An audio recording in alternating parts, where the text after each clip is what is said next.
Hello students, champions academy में आपका स्वागत है। और मैं हसन रज़ा आपके सामने बताऊंगा रेशनल नंबर के बारे में। हमने क्या बताया था? रेशनल नंबर होते हैं जिन्हें हम रेशो की फॉर्म में लिख सकते हैं और इसे क्यू से डिनोट करते हैं। It is denoted by Q. Rational number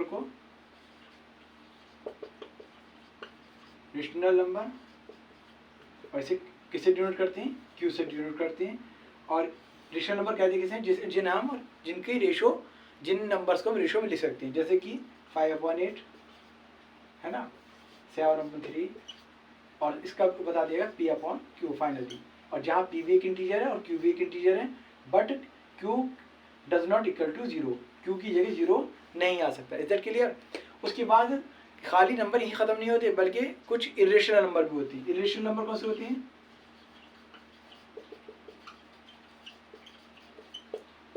कि जिन्हें हम रेशो की फॉर्म में लिख ही नहीं सकते, जिनकी एग्जैक्ट वैल्यू हमें पता नहीं होती और उन्हें हम रेशो की फॉर्म में नहीं लिख सकते। या तो वो चलती ही चले जाती हैं पॉइंट्स के बाद। कुछ ऐसे नंबर होते हैं जो डेसिमल की फॉर्म में होते हैं और उसके बाद वो नॉन रिपीटिंग होती है, ना तो रिपीट होंगे और ना ही वो एंड होंगे। Non terminating and non repeating, जैसे कि √2। अगर आप √2 की वैल्यू निकालेंगे तो ये नॉन रिपीटिंग होगी और नॉन टर्मिनेटिंग होगी। √2 की वैल्यू आप निकालते चले जाए, डिवीजन मेथड से निकलती ही चली जाएगी और बार बार रिपीट भी नहीं होने की और कभी भी ख़त्म भी नहीं होगी। Is that clear? तो √2, √3, √4, ये बताइए आप, क्या √4 रेशनल नंबर है या इरेशनल नंबर है? तो आप सोचेंगे सर ने बताया √2 इरेशनल, √3 इरेशनल, √4 क्या ये भी इरेशनल होगा? नो, √4 की वैल्यू होती है 2, जो कि क्या होती है? रेशनल होती है। इसका मतलब हुआ कि √4 क्या है? रेशनल नंबर है। आप देखिए, अब √5 क्या होगा? √5 इरेशनल, √6 इरेशनल, √7 इरेशनल, √8 इरेशनल और √9 की वैल्यू कितनी होती है?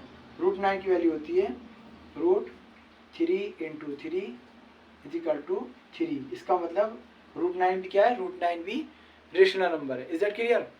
तो इस तरीके से जो परफेक्ट स्क्वायर नंबर होते हैं वो सारे रेशनल होते हैं और जो परफेक्ट स्क्वायर नंबर नहीं होते वो इरेशनल होते हैं। इसके बाद नेक्स्ट टॉपिक है आपका कि पाई की वैल्यू क्या होती है?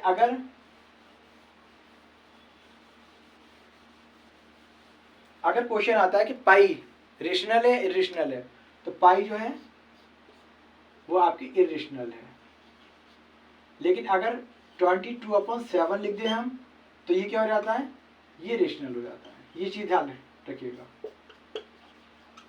Is that clear? अगर पाई कह रहा है क्वेश्चन में तो वो इरेशनल है, लेकिन अगर पाई की वैल्यू कह रहा है कि वो इरेशनल है या रेशनल है, तो पाई की वैल्यू 22/7 ये क्या है? ये रेशनल नंबर है। Is that clear?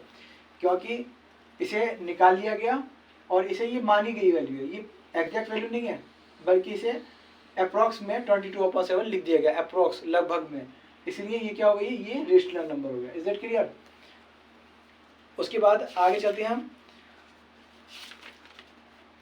Number line पर शो करना। इसकी वीडियो हम नेक्स्ट वीडियो बनाएंगे, नंबर लाइन पर शो कैसे किया जाता है इरेशनल नंबर को। Is that clear? जब तक के लिए आप इतना तैयार कीजिए और मैं नेक्स्ट वीडियो आपके लिए लेकर हाजिर होता हूँ। और मेरे चैनल को सब्सक्राइब कीजिए, लाइक कीजिए और अपने दोस्तों में शेयर भी कीजिए। ये फ्री ऑफ कॉस्ट है, इसकी कोई कॉस्ट नहीं है। बस आपका सब्सक्राइब करना ही हमें मोटिवेशन देगा, जिससे हम आपके लिए और अच्छी वीडियो लेके आ सकें। Is that clear? Bye bye.